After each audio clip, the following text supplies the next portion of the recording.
A hero is somebody that goes into a burning building and saves a child. A hero is somebody that grabs people out of a burning car. Police officers, firefighters, good Samaritans. People, those are the type of people that I would call a hero. Well, now we have somebody else in the news and another poster child for the right. He's a Seattle cop by the name of Greg Anderson. Who is Greg Anderson? Well, been a police officer a number of years, as I mentioned, in Seattle. And he was suspended. And the reason why he was suspended is because he made a video saying that officers should not enforce the governor's stay-at-home order. But here's where I believe he made a big mistake. And you know what? I'm going to save that until after we hear the audio, because I want you to hear it first and then make up your own mind. And I have some strong opinions on this. This is Seattle cop Greg Anderson in police uniform.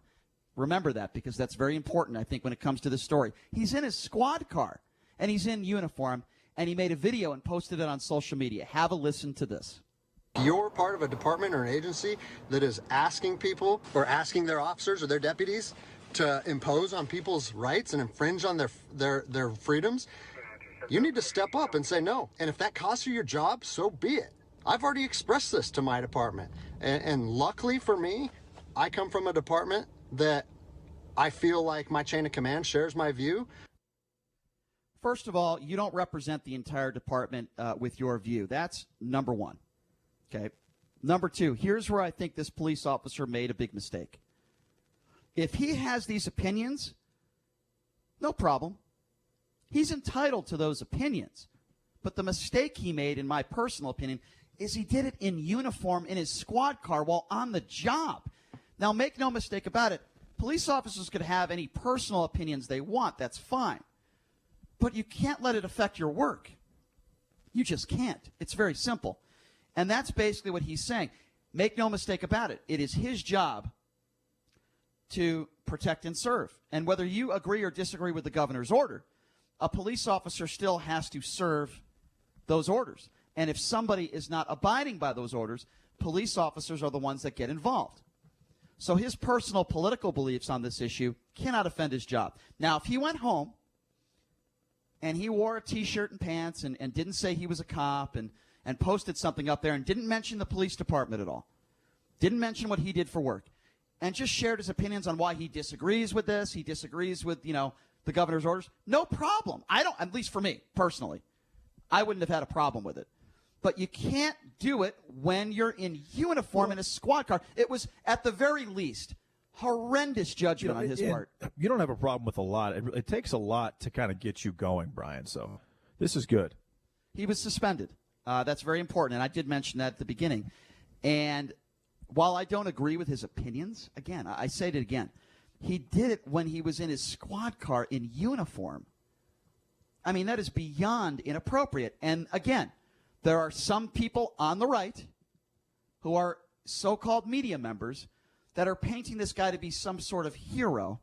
There are laws and there are rules and regulations when it comes to police officers, and it should have no bearing on politics. Whether you agree or disagree with the governor, it is your job to do what the governor asked you to do and what your bosses asked you to do. And you know why specific right-wing or Republican-oriented news networks are taking advantage of the story? Because it's in Seattle, and Washington is a very, very blue state. Seattle is a very, very democratic, typically liberal state. All right. And the fact that a police officer, someone in law enforcement in a liberal state did that is newsworthy. And in my opinion, that is why they're kind of running with it. All right, so here's my opinion on that. My opinion will not, if there was 99% liberals in that state, my opinion would not change. There are. Okay, well, there's not. It's not 99%. That's insane. It's not true. It's completely not true. We live in Seattle. Seattle is a very liberal state. No, yeah, I mean, I'm talking about Seattle. Okay, but still, I wouldn't say 99%. To say 99%, okay. Majority for sure. It's probably okay. Honestly, probably 85-15. But you can't choose what laws to enforce. Right. And I'm against marijuana laws, so I'm not going to. So let me rephrase. Then don't be a cop. It's ridiculous. I agree. Let me rephrase what I just said to hopefully everybody can understand it. If there were the most left-leaning liberals 100% in Seattle, I would still feel the same way. What Jason just said is absolutely accurate. Your job is to enforce what the governor put in place. And if somebody is not doing what the governor has asked them to do, then the police officer's job is to help enforce that. Now, that could be a warning. I'm not saying throw anyone to jail, but that could be a warning. It could be someone could be cited. Or, in the case of Solange Shelley, the scam artist, it could be sending somebody to jail. There's all different options, and I think cops need to use their best judgment in doing so. But I am very uncomfortable with a police officer not doing his job because he disagrees politically, and even furthermore, putting up a video like that. And there's a reason why he was suspended, and that is the reason. I personally believe if he didn't bring up the police station, if he didn't bring up the fact that he was a cop, if he didn't say anything about the Seattle Police Department, if he was in civilian clothing and he shared his opinions, nobody would have had a problem with it. The issue was he did it while in uniform, attacking the people that employ him. And let me also remind him and any other police officer out there, we, the taxpayers, are the ones that pay his salary. So what do you think about this? Do you think it was unfair for the Seattle Police Department to suspend this guy? You heard the statements. You heard what he said in this short video.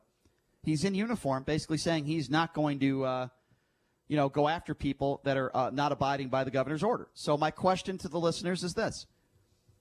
Do you agree with this suspension? Do you think the Seattle Police Department acted accordingly? Or do you take the side of this police officer and you think he did nothing wrong, and there's nothing wrong with police officers letting their political opinions affect their job? Love to hear from you. The number to call if you want to be a part of the conversation. Again, why do you the say... number to call if you want to be a part of the conversation, 702-257-5396. Again, that number if you want to be a part of the conversation, 257-5396. Why do you say it has to be a political thing? Just because he disagrees with the governor doesn't mean it's political. It could be a moral thing. It could be, hey, I think this is an overreach. I think this is taking away citizens' rights. Why does it have to be political for you? Okay, let me answer that question. Please do. By saying this. I believe it was political, but even if I'm 100% wrong and it's not political, I doubt this guy's a liberal or a Democrat, but even if it's not political, it's still wrong. Well, And hold on, let me just finish my answer. Even if it's not political, I would feel the exact same way. Why? Because you have a politician who's putting rules in effect, who is saying you can't do this, this, and this, and now you have a police officer who's defying that and thinks he could take the law into his own hands. But I'm sorry, that's wrong, political again, or not. You're saying that, I mean, he could be a very, very left-leaning Democrat, but he just happens to disagree with this governor. That doesn't make it political. It just means that he doesn't agree with what's going on. And I just said... Why do you have to lump that in to it absolutely being political? Well, I just said even if it wasn't political, I feel the exact same way. I don't know how much more clear I can be than that. I'm saying even if it had nothing to do with politics, which I'm not so sure that's the truth, I would still have the exact same opinion. So whether I think it's political or not is actually irrelevant to my opinion. My opinion stands the same. I can tell you I've had conversations with a couple of, one in particular in the Las Vegas Metropolitan Police Department, and he told me that a lot of police officers, and I talked about this a couple weeks ago on air, but a lot of police officers in Las Vegas at this point, at first they thought, okay, this is a really big deal, but now they think that the lockdown, the way that it's been handled by the governor is kind of ridiculous. And that sentiment is a consistent thought process throughout the police department according to that particular police officer. And so I'm not saying that is going on here, but that thought process is not isolated in a place like Seattle. And I talked to police officers at a protest in Las Vegas. I talked to 2 police officers who were laughing at the protesters, who were very cool with me and were saying that they thought off the record that some of these protesters were idiots. That's what they told me. So, well, you're missing the point here, both of you, because even if you harbor those feelings, and that's fine, you're allowed. You're a police officer, doesn't mean you can't have an opinion, but you still are bound by the law, and you're still bound by the governor's orders to enforce those laws as you see them. Yep. And that's where this guy made a mistake, I think. And he says his department backs him, but apparently they didn't because they suspended him. They suspended him. If they backed him, they wouldn't have suspended him. That's completely, the opposite of what he said in the video. They contradicted what he said.